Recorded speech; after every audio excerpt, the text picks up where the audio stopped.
I mean, I'm more frustrated that you spent money on a filter you don't technically need instead of another battery or one of those shitty preset packs.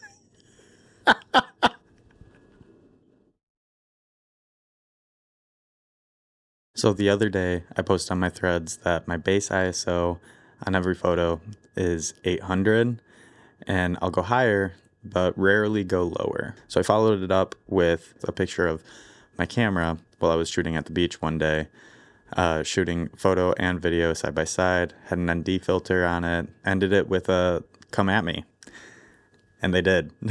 So I wanted to follow up on that and explain why I choose to shoot around 800 ISO. And there is a reason. A lot of people seemed confused by that, but one of the reasons that I shoot and landed on 800 is because every camera has a native ISO, and that's where it's going to look the cleanest, even if it's not the lowest aperture. So you're kind of getting the best of the dynamic range and low light performance, and that's pretty specific to video.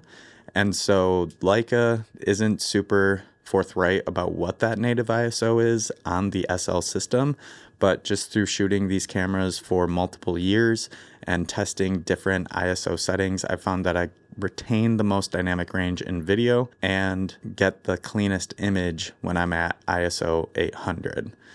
Now, that's not to say that I'm not boosting it even higher in low light situations where I can't control the lighting. The biggest reason that I try to keep my camera set to 800 is because I shoot a lot of video and photo back and forth, and it just saves time. As a hybrid shooter, I'm a photographer and filmmaker. I'm always filming and photographing at the same time.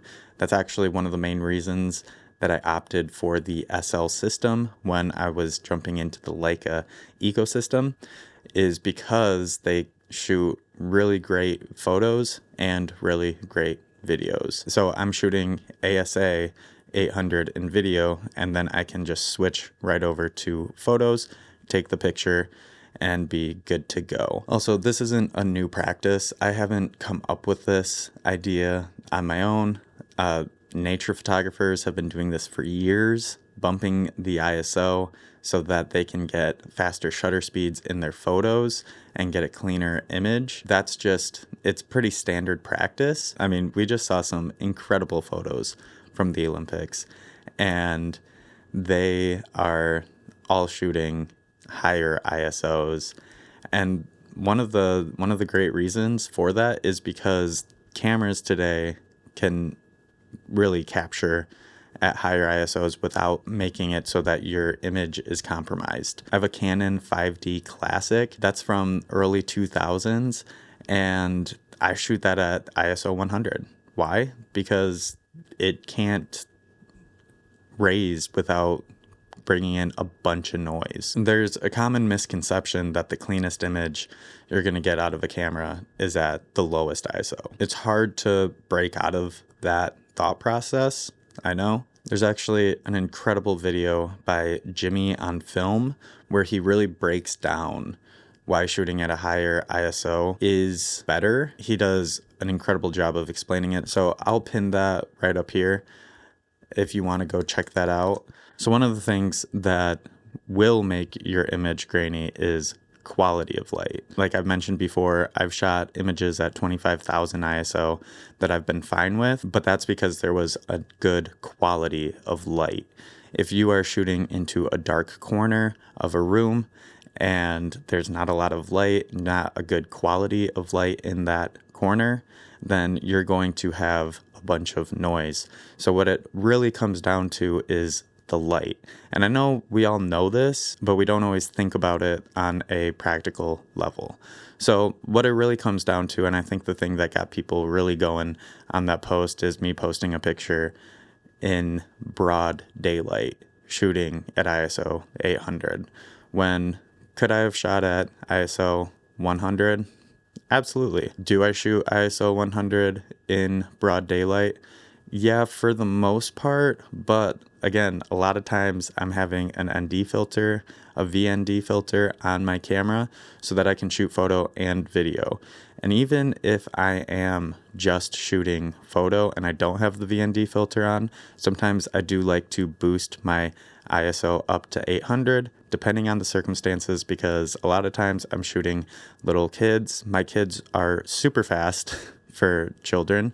If you have little kids, you know how that goes. They're always moving, and being able to grab a little bit of extra shutter speed in there and make the camera perform a little bit faster can be the difference between a good and a blurry photo. If I have the opportunity to have my camera perform better and more optimal to my shooting style by shooting at a higher ISO, I'm going to do that. It really depends on your camera and shooting what you like. So for me and my system, it really works to shoot at ISO 800. At the end of the day, I'm not ruled by my camera settings.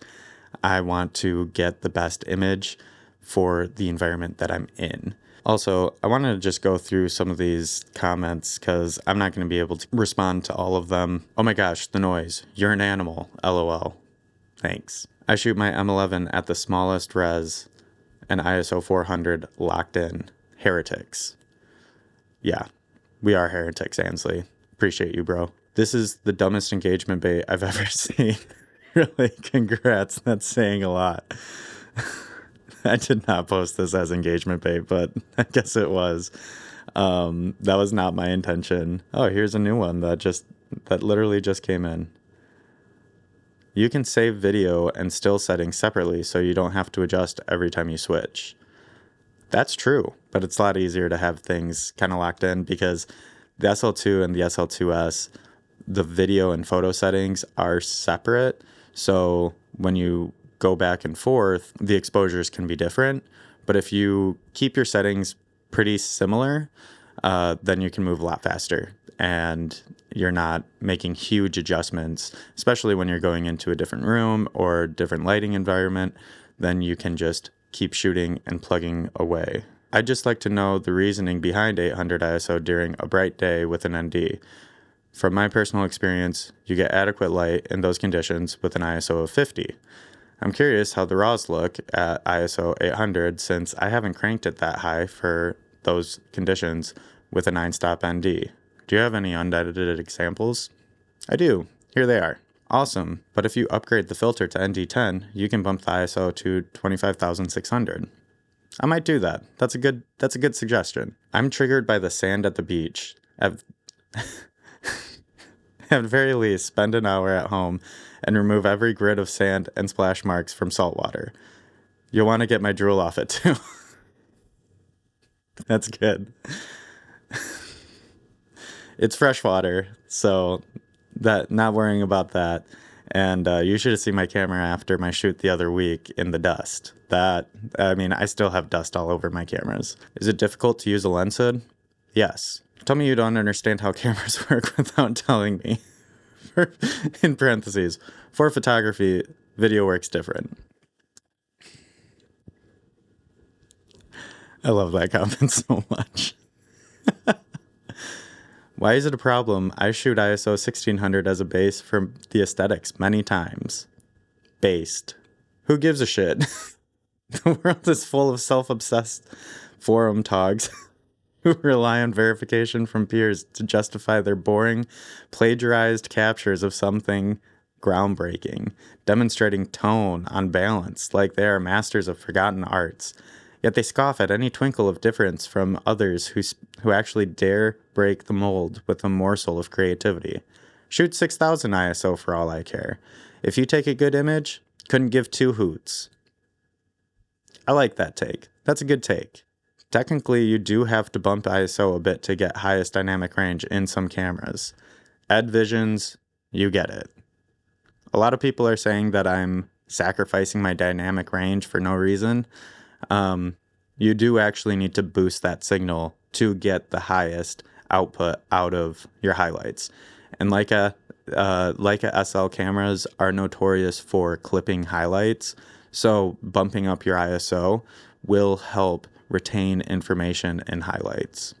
Doesn't make any sense to me why anyone would do that, but that's the beauty of photography. Do anything you want. I love that attitude. That's my attitude. Do what you want. Clickbait. No. I wish I was smart enough to come up with good clickbait, but unfortunately, this is literally just me thinking on threads. 90% of my shots are above 600 as well. Based. That doesn't make sense, but okay, you do you. It does make sense. Like us. Cool. Shoot whatever you want to get the shot you like. That's it. That's what it all comes down to. Big camera. It is heavy. At the end of the day, people have a bunch of opinions, and I think that the work speaks for itself. The images look clean, they're beautiful, and they work for me and the system that I'm working on. So I think the heartbeat of this video is shoot what your camera system calls you to shoot. If you need to shoot at lower ISOs to get that clean image that you're going for, shoot at those lower ISOs. But if you are spending thousands and thousands of dollars on these cameras for the output that they're able to put out, I want to get as much out of it as I can get. That's why I shoot on the camera systems that I shoot. And so part of that is tinkering and finding the best settings for your camera that are going to make it perform at its highest capacity. And that's not always at the lowest ISO. So I hope you enjoyed this video. If you have any questions or comments, please leave them down below. I promise I won't read them to everybody on the future videos unless it's really funny. And if you liked this video, please like and subscribe, and I will see you in the next video.